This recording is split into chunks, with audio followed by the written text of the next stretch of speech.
Hello, subscribers. The movie I'm going to talk about is not a philosophical masterpiece, but I really wanted you to know about this film. This is where it all started. The time travel. 35 years after the first movie, the fan base still keeps growing. Produced by Steven Spielberg and directed by Robert Zemeckis, Back to the Future, starring Michael J. Fox and Christopher Lloyd in the lead roles. The present is a product of so many random instances, and if one of them was altered, it could alter entire reality. Marty McFly accidentally goes back in time and does exactly that. We all heard stories how our parents met for the first time, what made good impressions on one another. Wait a second, not in India. In India, we have arranged marriages, which are by intentional effort nowadays portrayed as something they call as love arranged. Give me a break. Even they themselves know how ridiculous that sounds. We have a caste system in India, which I don't want to discuss about. It is not so different from the racism in the United States. Yes, people died for simply falling in love with a person of a different caste. Welcome to the 21st century, everyone. Going into the plot, Doc Brown, who is labeled as a mad scientist by the town, is Marty McFly's best friend. He invents a time machine out of a DeLorean. DeLorean is one of my all-time favorite cars. It is a technical disaster, but its Italian design is what separates it from the crowd. In an accident, Doc Brown loses his life and Marty escapes in the DeLorean to 1955 from 1985. The movie is based on an orthodox opinion that there is only one single space-time continuum. In real, physicists believe that we have infinite timelines existing simultaneously side by side.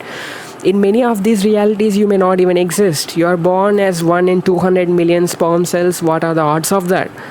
But if you insist on the scientific aptness of the narration, it gets more and more complicated and finally goes out of the layman's reach. We don't make movies for the physicists, we make them for people. So we limit the physics of this movie to the level of a fourth grader. In 1955, Marty messes up his parents' first meeting and thereby threatening his own existence. He then works on fixing it. He also wants to save Doc Brown's life in the future. What I like about the Back to the Future series is Doc Brown's ethics of time travel. You will see that Doc Brown in the past strictly refuses to know anything about his future. He wants to know them naturally. Any information he knows about his future might drastically as well change it. In part 2, Marty and Doc travel from 1985 to 2015 to save Marty's future from ruin. The movie predicts flying cars, hoverboards, electronic clothing, none of which showed up. Marty picks up a sports almanac from 2015. It has record of all the winners since 1985. Doc strictly refuses him to bring it. He knows it can be beneficial to win monetary bets, but it is not ethical. At the end of part 2, Doc gets struck by lightning and ends up in 1800s. In part 3, Marty goes back in time to save him. The entire trilogy is built up on a series of paradoxes but very well handled. Back to the Future is a pop culture icon. Even today you find hundreds of DeLoreans in the US owned by loyal fans.